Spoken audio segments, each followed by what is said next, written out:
You're listening to the Good Old Boys Fantasy Football Podcast. Now here's your hosts, Kevin, Derek, and Alex. Alrighty, welcome in, ladies and gentlemen, to another episode of the Good Old Boys Fantasy Football Podcast. I am Derek, and joined as always by your co-host, Kevin. Kevin, how are we doing tonight? I'm doing pretty good. Still trying to wrap my head around what the hell happened in that Monday Night Football game with all the turnovers and everything else. But nevertheless, we are here in the playoffs. I squeaked by in a couple, I dominated in a couple, I drastically underperformed in a couple more. Like it was balanced throughout. But now that we're in the dance, I have more in than not, which is a good thing. And most of the money leagues I'm in the running for. There's one or two where I didn't quite make it, but most I'm there for. So I'm happy about that. The college football rankings and faux uproar is what I'm going to call it. From over the weekend, that was entertaining as hell. Being a Georgia fan, I was super happy with the outcome of that game. I know your Sooners are in there, so I'm happy for you. I'm bummed that it's a rematch. Like, I wish they would have seeded that a little differently. Like, give us Miami rematch later, right? Like, so I was a little bummed by that. But nevertheless, especially because it's looks like it's probably supposed to snow in Norman this weekend or next weekend. So give Miami coming up to the snow and have to play. Listen, honestly, I don't know if people in Tuscaloosa know what to do in the snow either. So, I mean, it could be interesting, but nevertheless, you're in the dance. That's all you can ask for, right? You need a shot, and our favorite college teams are both at least given a shot. We're going to see how it shakes out from there. Right. So it'll be interesting to see how that one plays out, right? And the all of the I like that, the faux uproar or the faux indignation is another probably good way to put that. But yeah, all of the hoopla and media tour stuff going on the last couple of days has been interesting, and I think that's probably the nicest way I can say that is interesting to read and watch. So, but yeah, so we're win the games in front of you. I'll be a little bit more direct than you will. Shut up and win the games in front of you. Don't lose to a 5-win Florida team.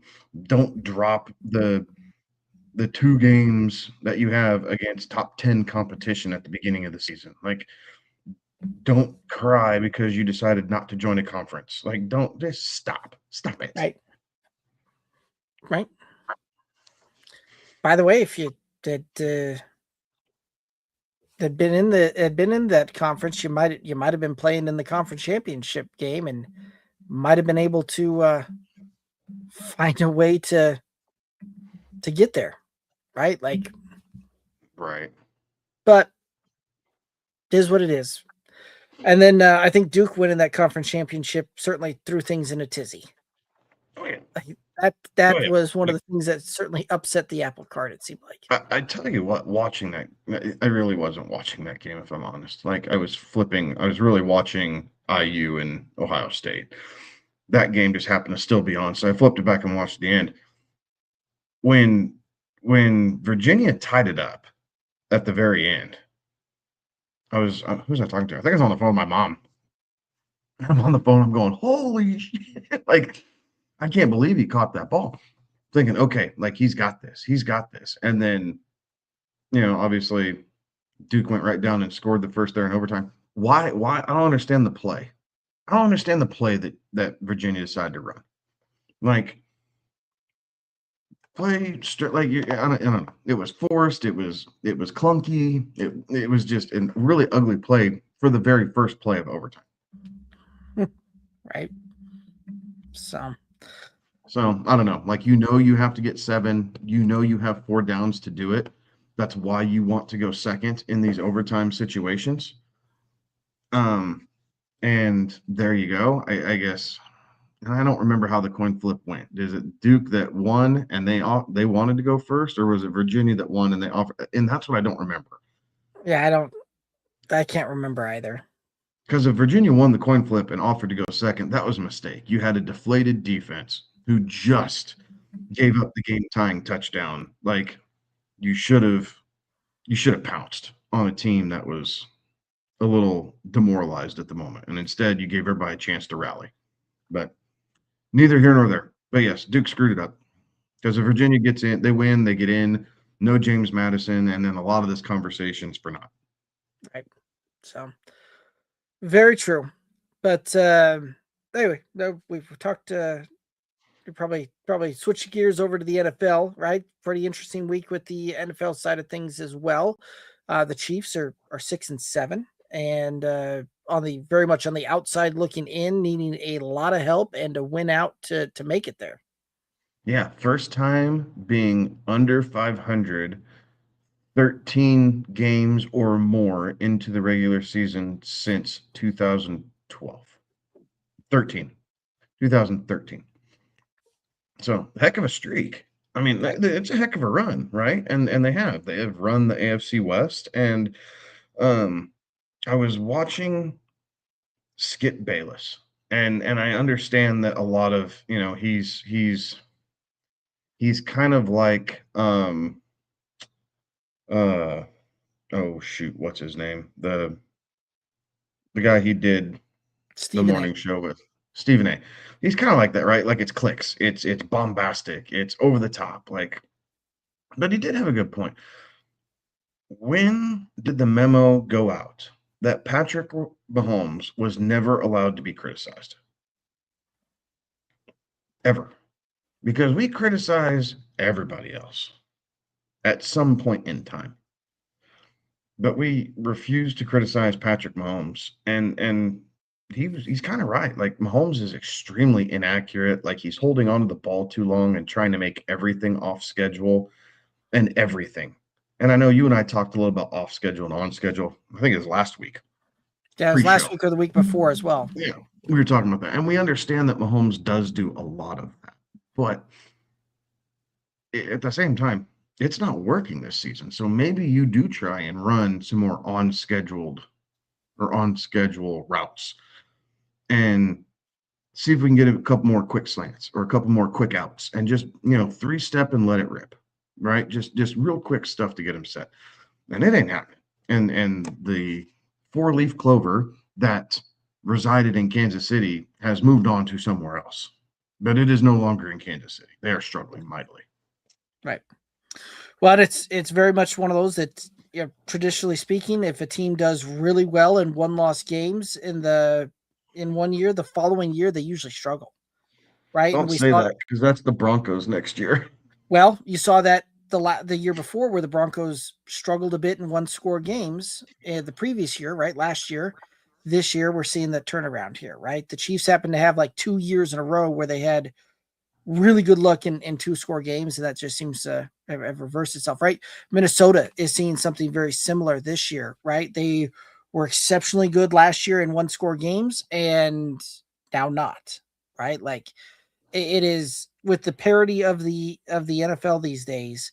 It very much is a case where, season to season, right? Wins and losses, double-digit wins and losses are oftentimes determined by 1 or 2 plays throughout the game, right? Like the way the ball bounced one way type of deal, whether that play was made or not made has a drastic impact on the overall outcome of that. And it seems to be increasing as time goes along instead of decreasing, right? Like, several years ago, it wasn't uncommon to have 2 possession games be kind of the norm in a lot of that, right? You had good teams, you had bad teams. The good teams tended to just blow guys out by double digits. And nowadays, even when you have the not so good teams and the good teams, those oftentimes end up being in almost that 1 possession games more often than not, it seems like. Yeah. So, yeah, absolutely.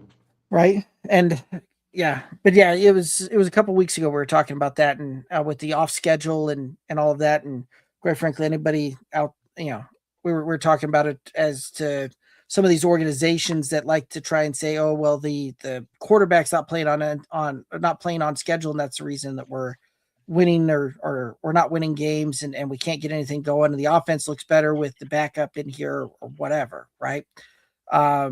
and my take on that is still very much the same, that if you're a coach and you're saying that you're having a hard time winning and the organization's not doing well and the offense isn't playing well or whatever because you're not on schedule, that's poor coaching more often than it's not, right? A bad crutch to lean on. Yep, So, absolutely. Anyway, any other kind of news notes we want to hit up here from week 14 before we start trying to dive into the chat here? I know we talked about this briefly Friday night because the Cowboys played Thursday against the Lions, but we still have not really heard any news about CeeDee Lamb that I've seen. So we need to proceed like he is not going to be playing this weekend, which is a bummer, especially needing him for your fantasy purposes. But I hope he's okay. Once again, that concussion was gnarly. Just the way he landed and the way his body reacted to that. He is not a player who has traditionally had head injury issues. And quite frankly, if we were coming up with a list of players preseason who we thought could get knocked out because of a concussion, I don't think CeeDee Lamb ever would have been a talking point. Like we would have brought up Tua, we would have brought up Chris Olave, maybe a couple other guys, maybe some running backs, right, who tend to lead head first and kind of get their bell rung a little bit, but not this way. So it's a little scary, but hopefully he's able to fully recover, even if he misses this week, and get him back for week 16. Right. So, yeah, certainly it was worth keeping an eye on that one for sure.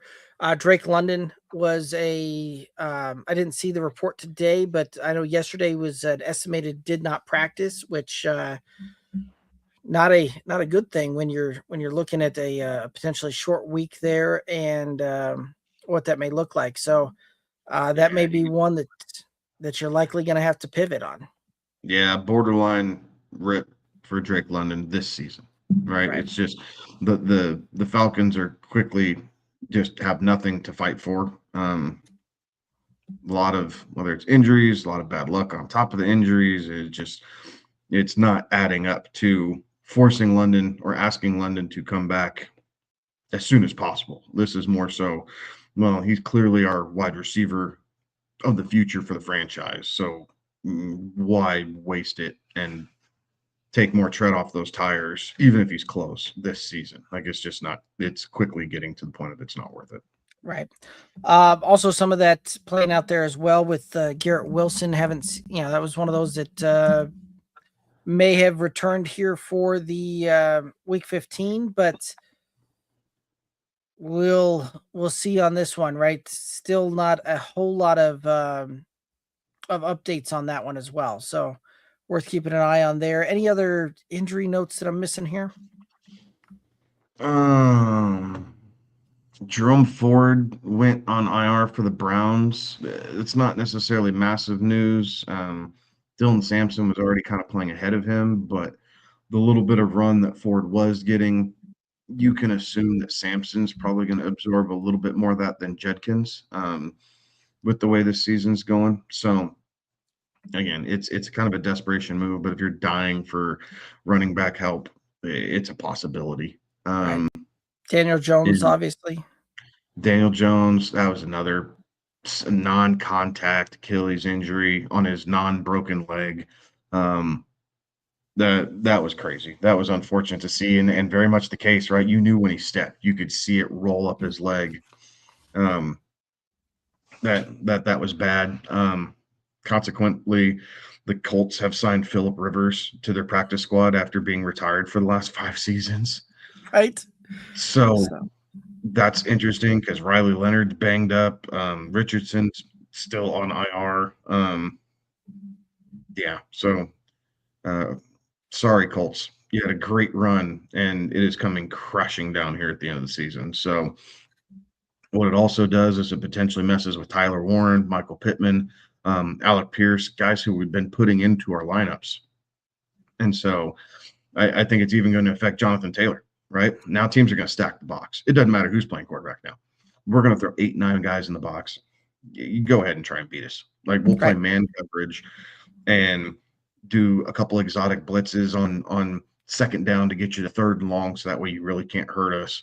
And that's going to be it. So the Colts are essentially dead in the water right now, which is crazy because what was it, 3 weeks ago they were sitting in first place. Right. Yeah, absolutely. Jaden Daniels, another one that we'll see what that looks like, right? Like started week 14, took a shot, went out. Sit him. There's no point. Uh-huh. You're a 3-win Washington team. You have nothing to play for. Sit him. Like again, this is your franchise. Like got hurt, came back, got hurt, came back, got hurt, and it's a scare this time. It's not serious. Sit him. Like there's something in the water, just dumb luck, right? Is really what it is. These are not gruesome, like bad hits. There's just dumb luck. Sit him. Washington has nothing to play for. Right. And DK Metcalf, it looks like he's trending and playing. Looks like he actually stayed in Baltimore overnight at a hospital with some stomach stuff. But Steelers came out today and said that he's moving in the right direction to play. So that's trending in the right direction. T. Higgins back in the concussion protocol going into week 15. So, yeah, that's another one to keep an eye on. I would anticipate if he's back in the protocol after just returning from one in week 14 that he'll likely miss here as well in week 15. Yeah, they're opening an investigation into this one. Right. Because of, he hit his head hard, and they did take a look at him. Like, so I don't know what the NFL's procedure is there, right? Like, if they go to the independent neurologist that's there on site and kind of go through his notes, like, what did you see? What did you not see? Like, whatever tracking that they do, because these guys are writing all these notes down, right, to kind of cover everything and make sure it's above reproach. But the NFL is opening an investigation into this T. Higgins thing, because he never blacked out, but you could tell when he came back and hit his head, just coming back from a concussion, you knew that it could be bad. And he spent a little bit of time on the sidelines getting checked out and then came right back in. So I don't know. It's just one of those things. And sometimes the symptoms do hit, right? They're not always as bad and as evident as the Tua's and the CeeDee Lamb one was, right? Sometimes you do get your bell rung and you're able to kind of get through the process. Like, you understand what's going on. You have your wits about you. You just, okay, whatever. And then after your adrenaline wears off, then the symptoms really start to appear. So that's entirely possible. But the NFL is going to do their homework and check with the neurologist on site and say, okay, right, run me through the situation and as much detail as possible, and then they'll make a decision. Right. Devon Achane also left the game in the second quarter, didn't return with some ribs. Looks like we're still waiting for some updates on that one and seeing what that looks like here. But you could finally be in line to see a Jalen Wright type of sighting here this season. So, yeah, it could be, right? Over 100 yards coming into the game. It's kind of weird with him seeing first crack and not Ollie Gordon. So, maybe it's more of that situation where, you do see this from time to time, especially with running backs, is the guy who's third on the depth chart is actually first behind the starter. He's just not the pass catching specialist or the blocking specialist or whatever that the number 2 guy on the chart is. And so the first guy goes down, and it's actually 3 who jumps to 1, and not just everybody scoots up a spot. So we'll see how that goes. I am interested again, and that's another player. Like, if you have him on your roster, he has been dynamite for you here these last few weeks. He is a player that you definitely want to see on the injury report as you're heading into the playoffs, and so much so that he's right up there with McCaffrey and Gibbs. Like, those 3 running backs, Achane, McCaffrey, Gibbs, are massive reasons your particular team is strong down the stretch and into the playoffs. Right. So yeah, it'll be interesting to see how that one comes out to play as well. And so definitely worth keeping an eye out, and definitely worth putting some waiver wire claims in this week. And so I'm sure we'll have some questions about some waiver wires in the chat here. But any other news notes that you want to hit up here before we start jumping into the chat? No, I don't think so. All right, let's go ahead and hit it up. We got Jason over on YouTube saying that they have Burrow with Chase in a stack. Which QB should I pick up just in case for week 16 and 17 between Brissett, Goff, Rodgers, Young, Darnold, and Shuck? Brissett. He's throwing 40 times a game. Right. Like, the opportunity is there. And if you're losing Burrow, I mean, if you want to go safe, you could argue Goff or Darnold. But realistically, your best all-around scoring right now with what you're getting, it is Jacoby Brissett. Like, this week's going to be really tough against Houston, but this isn't the week you're looking for, right? You're looking for 16 and 17. So I think it's Jacoby Brissett. All right, cosign. Which 1 to 2 players should I stash on my bench between Tracy, Corum, have Kyron also? Yes, to Corum. Worthy also have Chase, Nico, Sutton, Terry. London might be out for the year. P. Ryan and White. Definitely Blake Corum. Just in case. And right now they're splitting this a hell of a lot more, trying to save Kyron Williams. So if the Rams clinch, you could absolutely see Kyron get sat and Blake Corum just kind of take the full load here for a game or two, depending on how the seating structure Shakes is. out, So yeah. definitely Blake Corum. Worthy, not so much. Tracy's dinged up. I think you're going to see a lot more Devin Singletary this week than Tyrone Tracy. So, I mean, if you're just looking to stash a guy, Worthy, I guess. I mean, in case something happens to one of the Chiefs receivers. But realistically, Chase, Nico, Terry, and Sutton. I mean, that's kind of where you're running there with Right.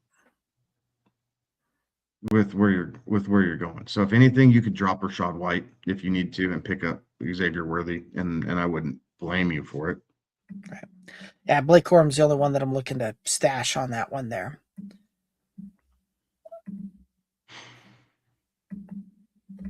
Oh, this is fun. Can't get the computer to rock and roll. I see it. You want me to read it? Yep. Oh, there we go. All right. Is it time to drop Tootin, Burden, Knight, or other stashes like Pollard, or for I think that's 4, or for other stashes like Pollard, Singletary, P. Ryan, Wilson, Sampson?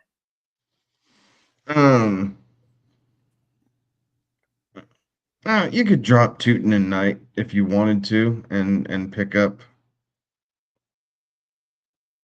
P. Ryan and Sampson, I guess. Like, again, Tony Pollard had a great game, but this is not where they have been trending. Like, Tennessee was in the game the entire game. Most weeks we have not seen that, right? And when Tennessee's out of the game, you do see more Tajay Spears because he's the pass catching back. So great game from Tony Pollard. Don't chase the points there. Like, I wouldn't worry about that at all. Again, Sampson's interesting again because Ford just got put on IR, so he's clearly the next guy and really only guy up if something were to happen to Judkins. And then P. Ryan's been pretty involved here with the Cincinnati Bengals. I mean, you could take a flyer on him if you wanted, but the guy of your list, I would keep Luther Burden around. Like, you just never know what this is going to look like. This Roma Dunze stress fracture thing seems like it's going to keep him out for a couple weeks. They had a really tough matchup against the Bears. So against the Packers. So don't overreact to one bad week. But I think Tootin and Bam Knight, you can kind of start to fade away from and grab another piece or two if you want. Right. Michael Wilson would be a guy I wouldn't mind stashing as well. Right. The connections there. Emmanuel Wilson from the Packers. No, if it's Manuel Wilson, meh. If it's Michael Wilson, I say yeah. So very well could be since most of these are running backs that are listed here. But so Jason, that's kind of the question there, right? Manuel Wilson, not so much. if it's Michael Wilson, yes, would be looking to add that and do that with the quickness. If you have one of these guys, like if you have Jacobs, then Wilson moves to more the top end, right? Make sure you have your handcuff. Right. So we saw that in a couple of games that Jacobs missed. Emmanuel Wilson had really good games. Same thing. If you have Quinshon Judkins, absolutely, it's Dylan Sampson. Like, so some of these guys you need to keep for just your own handcuffs, so you're not scrambling if something does happen. If you have the main guy. Right. I like it. Jason saying they currently have Joe Burrow and Bo Nix in this league. Are those two fine options for week 16, 17? Purdy, Rodgers, Trevor, Darnold are options as well. Yeah. Oh, Joe Burrow's out of your list there. Joe Burrow's your guy to ride with the rest of the season, right?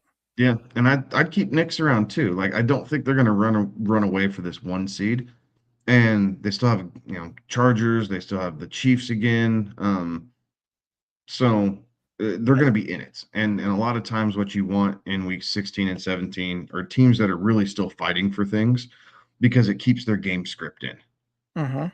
Week 18 is the bonus week, right? Where you're trying to hit players that have incentives and where you're looking at the game a little differently. But in week 16, 17, these teams are probably still going to be fighting for something. Definitely the Broncos.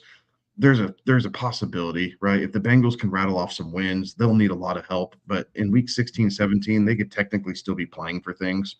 Right. So I would keep those two and just let everybody else sit out.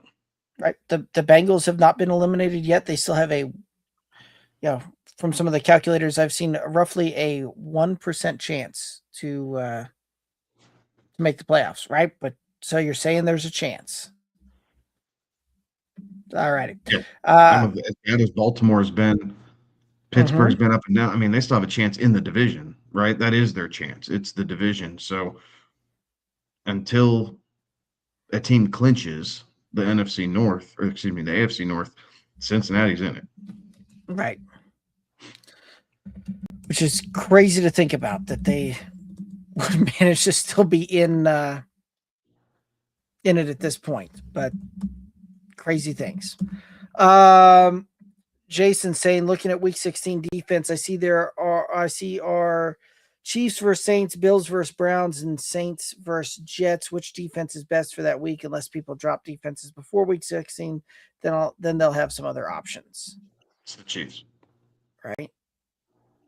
Don't let the record fool you. They're playing the Titans. Like, Bills, I don't want the Bills defense at all versus the Browns, because the Browns will probably try and just run it down their throat. And we've seen that strategy work against Buffalo before.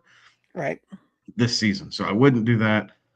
Saints and Jets, both those teams are so far eliminated that you never quite know what you're going to get. Yeah. Right. And so I think the Chiefs have a lot of pride. And even if they get to the point where they're eliminated, I still think that they're going to go out and try and, redeem some respectability, if you will. So I'll take that matchup against the Titans all day.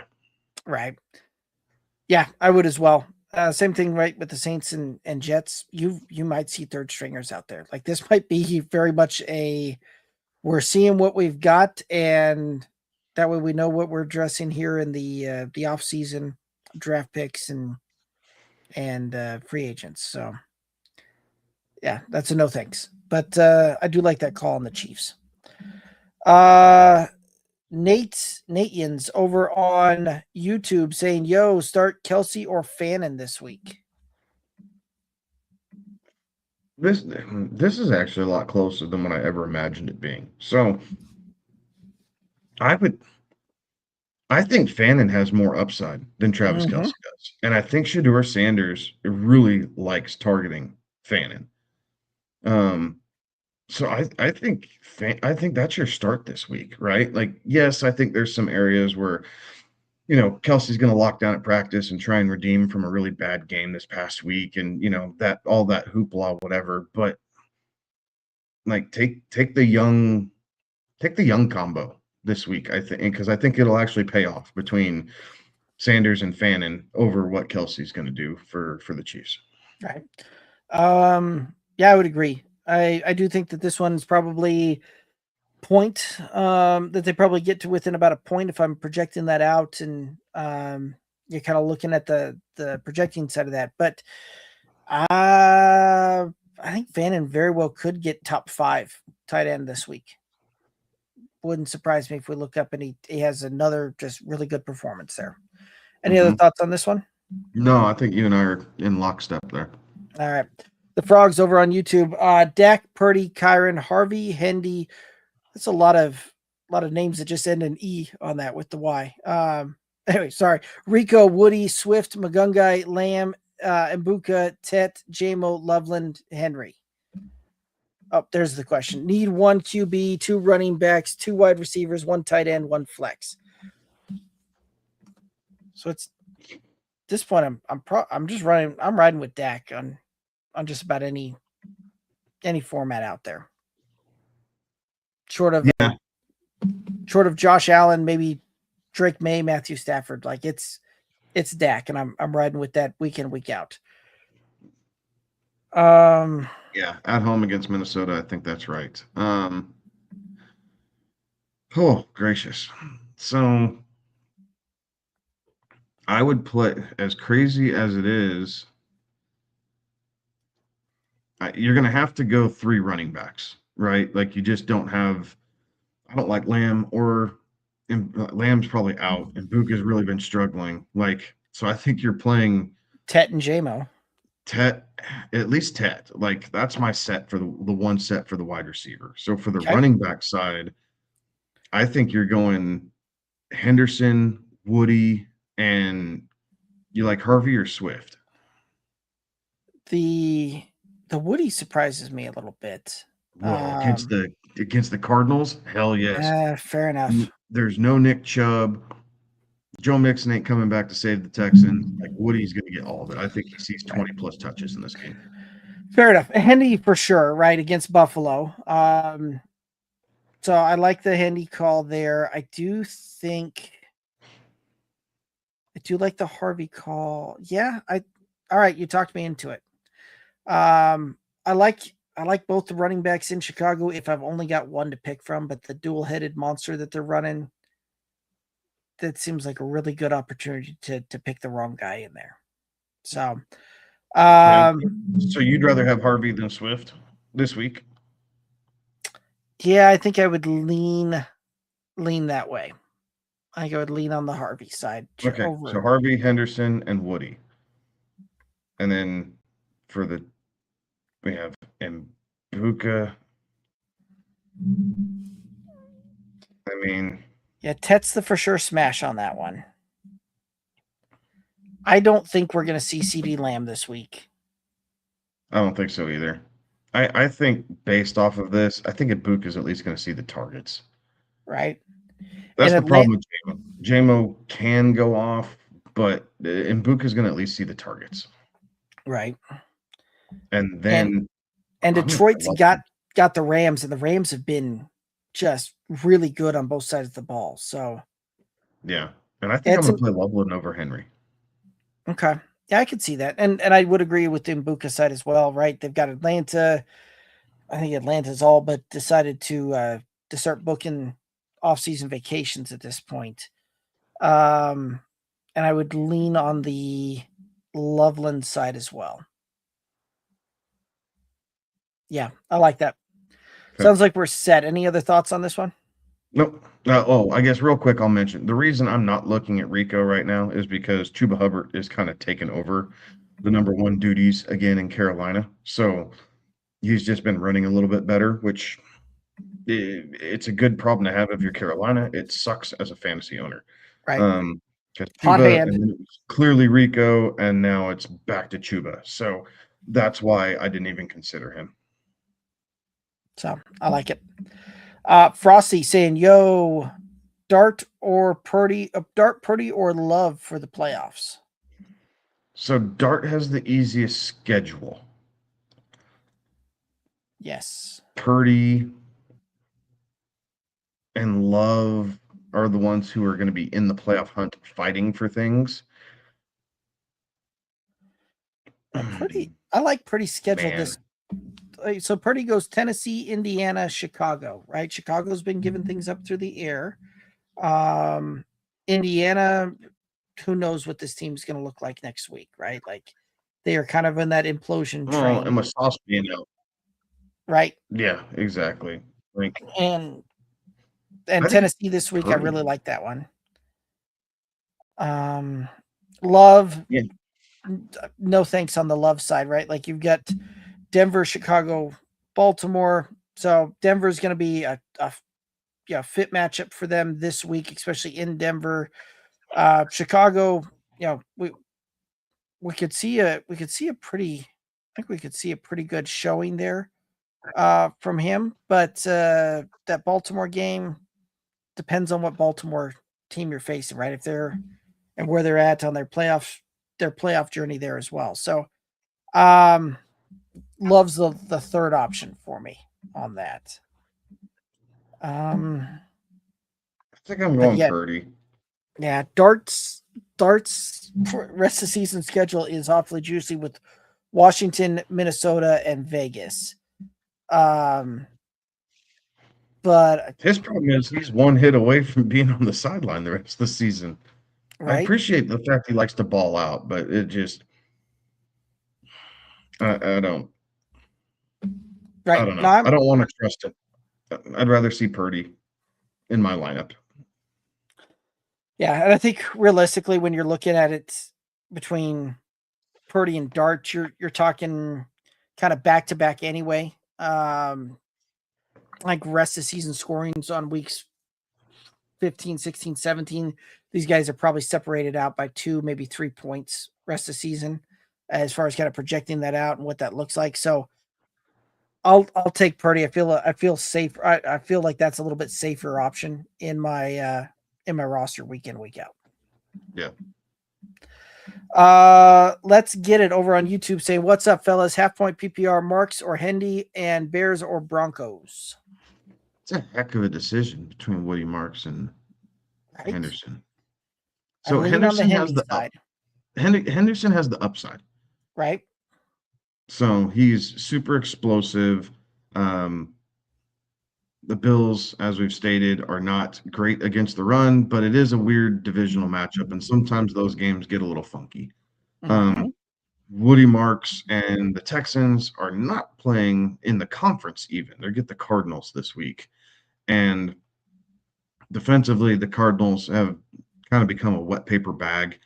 And like I mentioned a couple minutes ago, there's no Nick Chubb, there's no Joe Mixon, and I think Woody Marks has all the volume. So it really depends on what you feel like you need. If you want the upside and you need the home run hit, if you just don't think you're quite matching up with your opponent very well, I tell you Henderson, because he's going to give you the highest likelihood of, being able to get over 20 points. Woody Marks, you're probably going to consistently be in that 13 to 16 range. And half point, maybe even a little bit less. So it might be closer to 11 to 13 points for Woody. So that's why I'm looking at the running backs. Defensively, I'm going to take the Broncos at home. I know the Packers have been playing really well, but I think this is going to be a typical Bronco low-scoring game to see if they can turn the ball over once or twice, get the sacks, right? And I think that's where it's really going to come in, see if they can get Jordan Love on the ground a couple times and get some of those sack points. But give me the home team Broncos over the Chicago Bears this week. Yeah, I do like that matchup that the Bears have against Cleveland, but I think I'm right there with you. I think I'm going to go with the Broncos as well at home. So I'll lean that route as well. Close to the Bears, right? Like that's a coin. They're close. They're close, right? Sure. So I don't mind the Bears. Again, it looks like a really good matchup on paper. So and they've been very opportunistic as far as turnovers go. So I don't mind the Bears. I just give me the team that's leading the league in sacks, because it's a lot easier to sack the quarterback than turn the quarterback over. Right. And for Shadur having a hard time, completing passes more than about 52% on the season, has not really turned the ball over so far. So That is one He's benefit there. hurting it more than anything, right? Right. So, but yeah, I do like the Hendy side on the running back there. And yes, I absolutely agree with you that Woody Marks will likely get a lot of volume. The only concern that I have is that volume that even against the Arizona, that offensive line for Houston is horrendous.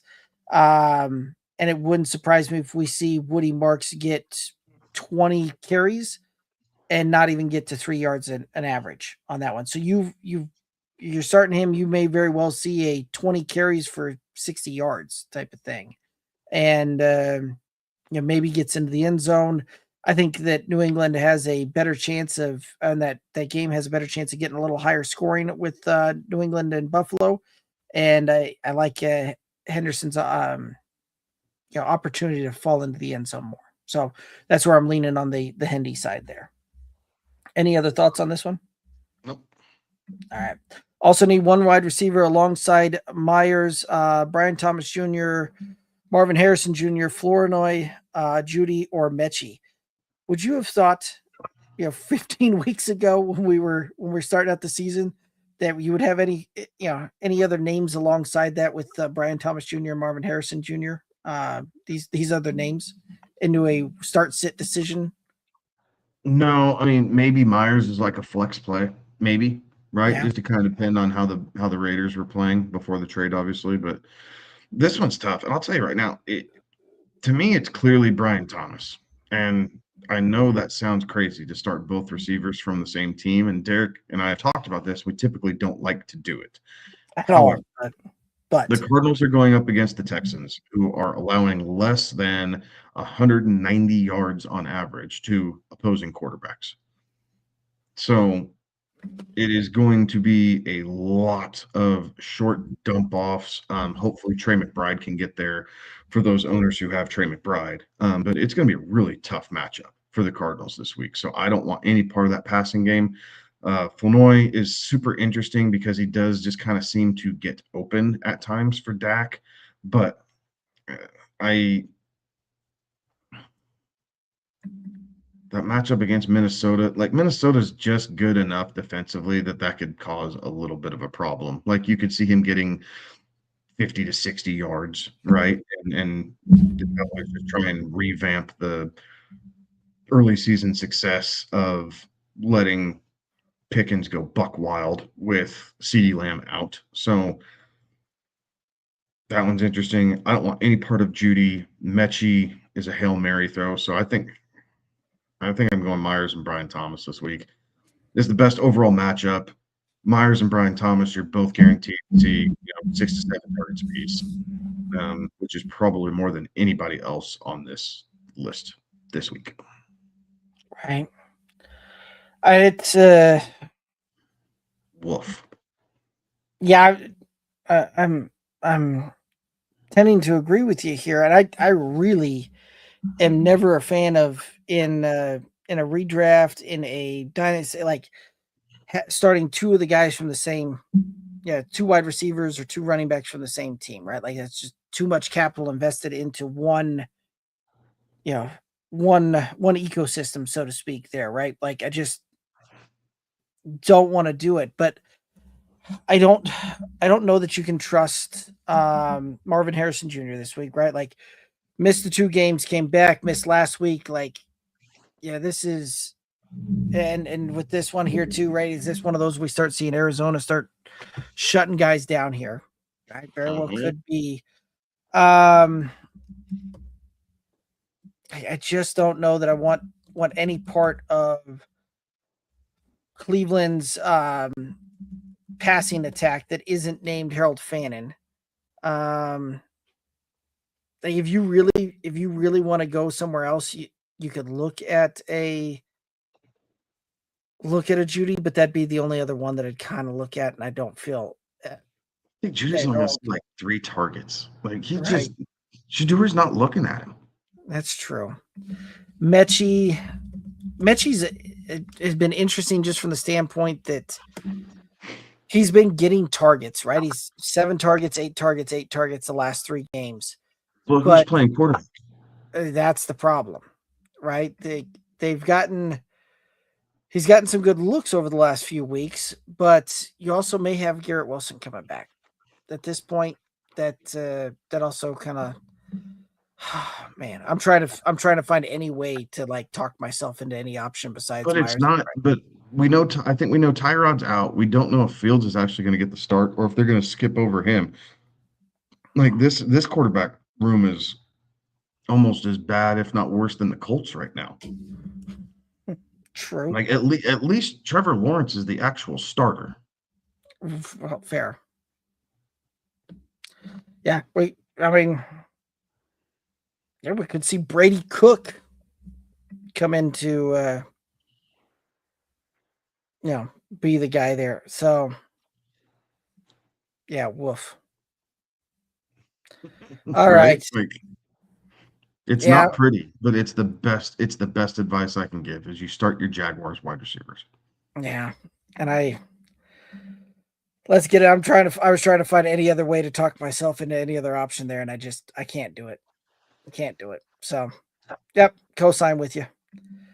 Frosty over at YouTube, how much fab should I put on Flournoy? He's got $17. $9. I mean, you're getting down to the nitty gritty. So if you feel like you're set, like I like to keep a couple bucks for like a defense, or if you run kickers in your league, or something like that, just in case. But for the most part, your roster's set, right? Like unless you're trying to play keep away a little bit with some end of the bench type thing, like you really don't need your fab at this point. You're kind of just riding with the guys who got you there, and you're starting all your studs. So if you need him, yeah, being without CD and London, yeah, that hurts. Like, so maybe up to like 11. I don't think most people would pay more than $10 for him. And it might be a bit of an overpay, but this is the time of year where you get away with overpays because there's only, 3 weeks left. And for the most part, it's win or go home, right? So if you're not winning, you're headed on out. So it is that time for sure. So, yeah. Let's see here. Marcus over on YouTube, 12-man, full point PPR, one flex, QB, May, running backs, Achan, Bucky, Henry, Woody, Achan, Bucky, Henry, and Woody. Wide receivers are JSN, Amon-Ra, Watson, and Garrett. Tight ends are Kittle and Fannin. How do you think this team is in the playoffs? For a 12-man roster, that is a lot of top-end talent that you've got. Yeah, I think so too. Right? I mean, I really like the running back room. JSN is going to be your anchor. Pairing him with Amon-Ra, like you're golden. So, yeah, you're running pick.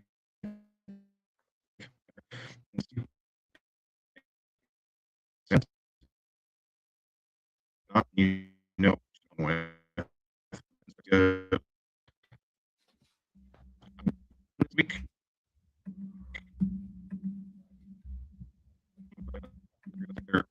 Loved.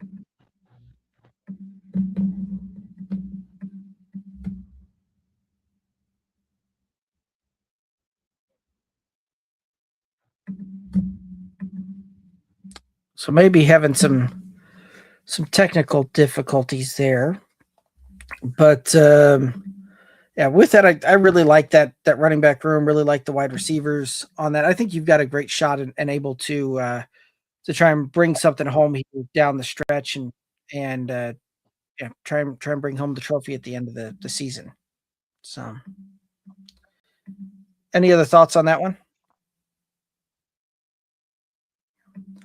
All righty. Jordan over on YouTube saying, "Sup, good old boys." Not much, Jordan. You know how we're doing it on a Tuesday. And it does look like Kevin is having a little bit of technical difficulties, so hopefully we'll see him back in here in just a moment. Jordan saying, "Not a fun time to be a Colts fan, but hey, at least we got IU." Yeah, that's an interesting one there, right? Like Indiana, typically football is and IU are not synonymous, but they certainly have put together a program there over the last couple of years. So that is true. You've got that.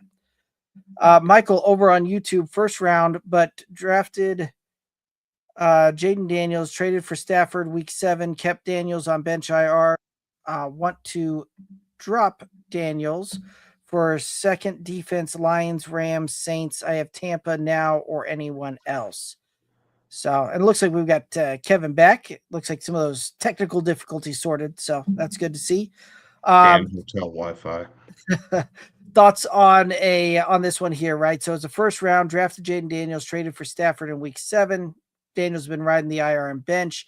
Want to drop Daniels for a second defense, such as the Lions, Vikings, Rams, Saints. They have Tampa now.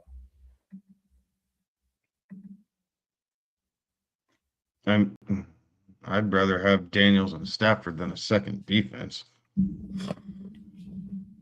Yeah, and you can float the defenses around, but if you are feeling that froggy, I'd probably pick up the Rams out of that group you've mentioned. Yeah, I think I'd agree with that. They're playing the best football right now. Right. Junie over on YouTube, do I start Mahomes or Purdy this week? LOL, help. You start Mahomes. You start the guy who got you there, right? Mm-hmm. He had a bad game against a really good defense in Houston. I expect them to bounce back and be a much better offensive unit here this week. So I would start Mahomes and feel fairly confident about that. Yeah, I mean I would lean the Mahomes side. These two are incredibly close for me this week, though, right? Some of that has to do with the fact that San Francisco's squaring off against Tennessee, and I do think that we'll see San Francisco just run away with that. Mahomes facing off against the LA Chargers, and that was a pretty close game here, week 1, and when we saw the Chargers come out and just win that one. So it is very interesting to kind of see how this one comes to pass. I think we'll see a much better performance from Mahomes this week than what we saw last week against Houston. I do think that these two are almost back to back, and I would still probably lean Mahomes, but it is by the slimmest of margins. Any other thoughts on this one? All right, Terry over on YouTube. Aaron Jones versus Dallas, Swift against Cleveland, Warren against Miami, Debo versus the Giants, Sutton versus the Raiders, and Watson versus Denver. Pick 2 full point PPR.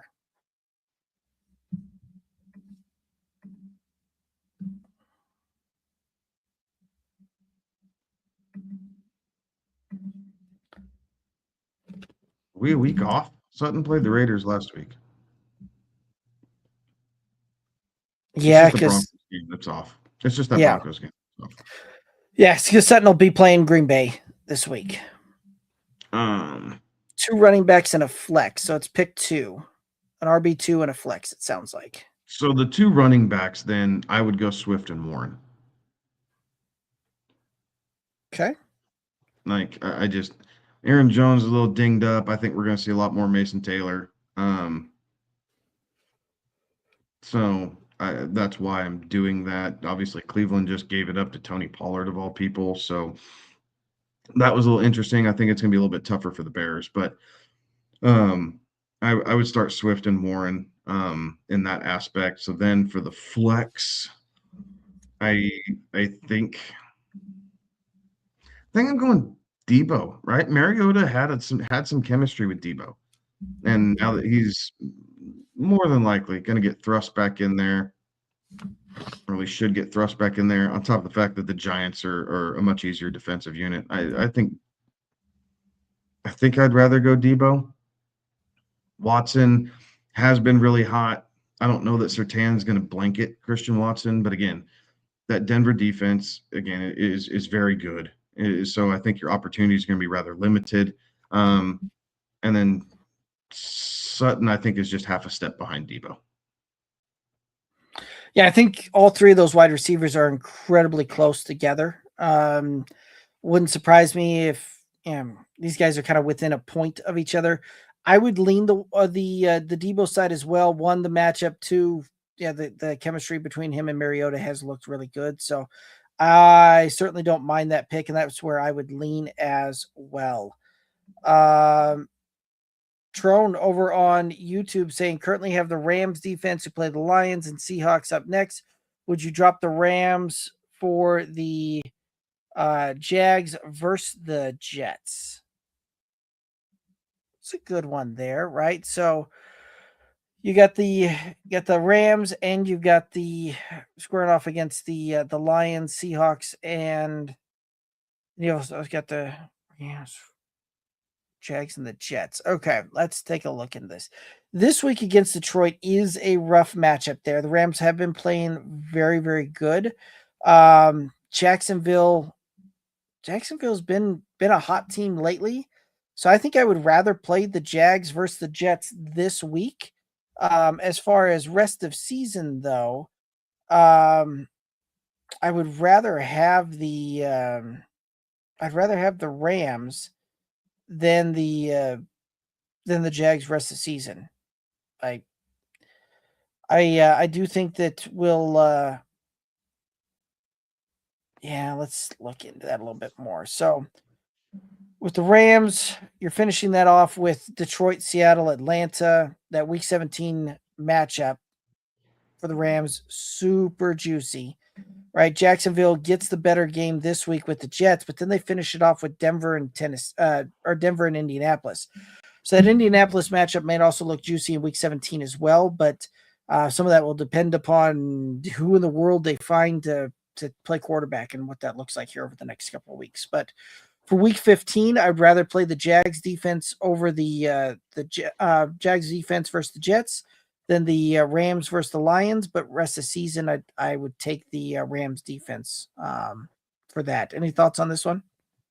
No, I think you're on the right track, right? So for week 15, it's the Jags. Week 16, I think it flips, and then it's the Rams. And then week 17, honestly, I think you can coin flip it at that point. Right. I don't think the Colts are going to pose much of a threat. We've kind of seen what that playbook is going to look like this past week. So I don't know that that's a big fear. So if you think you can drop the Rams and then turn around and pick them up, definitely grab the Jags for this week. Otherwise, you might have to cross your fingers that you can just get through Detroit, and then you're kind of on the home stretch. The Seattle matchup does not scare me. Like, right. It's JSN, right? JSN can do some damage, but you could easily see this game between the Rams and Seahawks be a super low scoring affair. We've seen Sam Darnold kind of crumple at times against elite competition, and that's what the Rams are.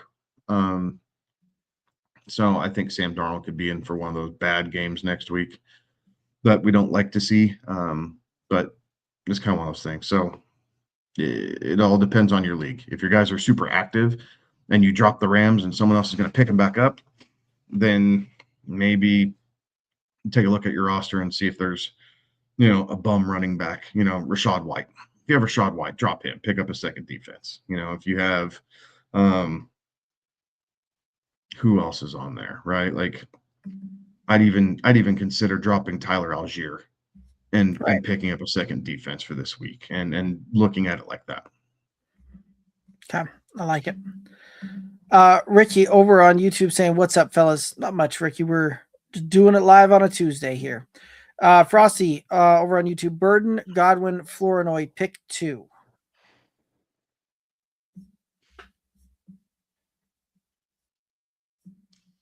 Do I have to? Wolf. Godwin is probably the one I have the most confidence in. Going up against Atlanta this week. Yes, it's a Thursday night game, but for whatever reason, the rules of Thursday night don't seem to apply to Tampa Bay and Atlanta. They kind of have this game every year, and it always ends up in the 30s, it seems like. This year, I'm not saying it's going to happen, but we've seen it happen multiple years where these two teams play each other on a Thursday night, and it always seems to end up as a higher scoring game than at least what the Thursday night average is. The game gets strong. It gets crazy quick, right? Like it's just silly turnover, short field, type stuff.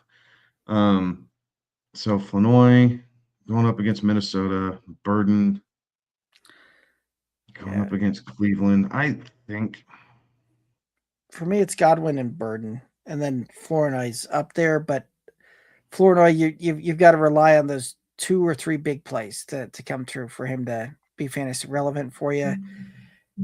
If Roma Dunze misses, I think Burden gets there. Man, Woof. I think I'd go Godwin and Flournoy. Okay. Well, just by I think it's barely there over Burden, but I would probably play him over Luther Burden. I just have more trust in Dak distributing the football than I do Caleb Williams. Fair enough. All righty. Frosty over on YouTube, pick 3 between Pittman, Rico, Jalen Warren, Brian Thomas Jr., and Watson. Who's playing quarterback for the Colts? I don't know if you got the answer to that one. I don't. You're probably that kind of hinges. Yeah. Right, that kind of hinges on the Pittman deal. Like I'm struggling with that in our home league. It's like I say that, but they peppered Pittman with targets after Daniel Jones went out. Right. So maybe it's not the end of the world. Like they got to throw to someone, so you're throwing to Pittman. And if you're picking 3, I mean, and if it's Brian Thomas Jr. is number 1, right? Yeah. Like you have to kind of play that. I think Jalen Warren against Miami is in play. I think that game stays pretty close between those 2 teams, so he stays in play throughout it. And then it's kind of where do you want your risk, right? Do you want your risk in kind of the guy who's playing the number 2 role for Carolina as far as the running back goes, but we've seen him bust out big games and kind of take over that number 1 spot? Do you play the guy going up against, a top 3 pass defense in Denver on the road? Or do you take the guy who is going to be playing with a mystery quarterback, but because he's the number 1 option, should be peppered with targets no matter what? Like there's questions with all these other guys, but Brian Thomas Jr. and Warren, to me, are the clear 2. I would co-sign on that. Rico's probably the third, like the distant third from what's left. And then for me, it comes down to Pittman or Watson for who the third that you're actually going to start is. So it's Brian Thomas Jr., Jalen Warren, and then either Pittman or Watson for that third spot. And really that comes down to what you think, right? Like Watson, if you think that he can get behind Denver's defense and catch one over the top and get one of those 40, 50-yard touchdown plays, and I think Watson's your guy. If not, I'm going to roll Pittman on that one and just hope that whoever it is that's playing quarterback back there goes, okay, we're gonna go 1-2 balls out and just keep hitting Pittman on little 7-8 yard routes. So yeah. I think with the way Denver's been playing, my biggest fear about Watson in general is Denver's more likely to give up 100 yards in pass interference DPIs than they are to give up 100 yards to Christian Watson. Like they just, if they get beat, they take the penalty. Like they don't allow receivers to get the yards and get the satisfaction of that. Like they take the penalty, they reset, and they move on, and it kind of controls momentum in a weird way, as opposed to letting them get hyped up that they just made a big catch. Like it's very interesting, but the more I'm looking at it, it kind of makes sense. And Riley Moss the last couple of weeks has done a much better job of defending the ball and not just grabbing all over the player. So again, I don't hate anything that you just said. I think you and I are aligned with the 2. And then I think with a gun to my head, I'd go Pittman, but I wouldn't feel very confident about it. Yeah. So, well, there you go, Frosty. You've got the thought process there on that. Ricky over on YouTube asking, are saying, boys, my 10-man 1 QB league is May, Bijan, Barkley, Rice, Lamb, Mbuka. Bowers. Bench is Jaden Daniels, Genty, Seawatt, Magungai, Burden, Sharbs. Who do I start in the flex if Lamb is out? Appreciate y'all boys always. Genty? Who do the Raiders even have this week? That's a good question. That's how bad I am about following them. Right. Well, they haven't given much to follow this whole year. Philadelphia, they're at Philly.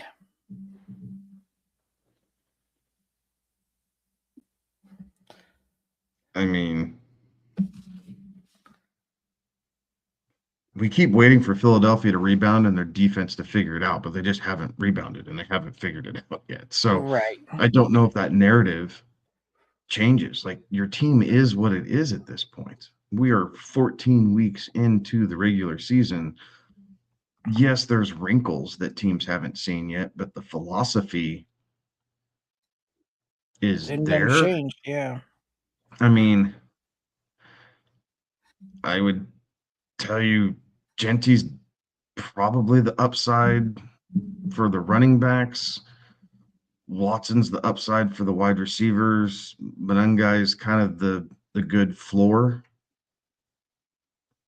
But I think it's between those three. Like, I don't think it's Burden or Charbonnet. No. And I would probably lean Genty if having to pick one. I think I would too. I think I would lean Genty, but I'd definitely be keeping an eye on Benungai. Right. So that sounds like you and I are in agreement on that one. Terry's saying it's one RB2 and one flex. So apparently must have misread that one earlier. So there it is. Aaron Jones versus Dallas, Swift versus Cleveland, Jalen Warren versus Miami. Which is your one running back that you're wanting?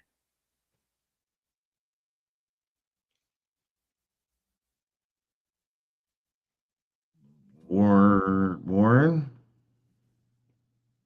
Question mark? Yeah, right. Like, again, I'd all lean three are Jalen split in Warren the as well. backfield, right? Yeah. Like, Swift will probably get you just a little bit more passing work, but I mean, we haven't seen Caleb really check it down a whole lot, right? Like, he's more content with throwing it out of bounds than finding the check down, unless it's a designated screen. And with the Steelers, Warren just does not see many balls come his way. Gainwell's kind of take over that role. So Warren by a hair, but I think they're within like a point of each other. Like, I don't know that either one is necessarily going to dominate scoring compared to the other. Yeah, I would also lean the Warren side as well, and I do think that they'll be close, but still leaning on the Warren side. Frosty, do we see Jaden Daniels playing, and would you play him over Purdy or Dart? No, I wouldn't play him over.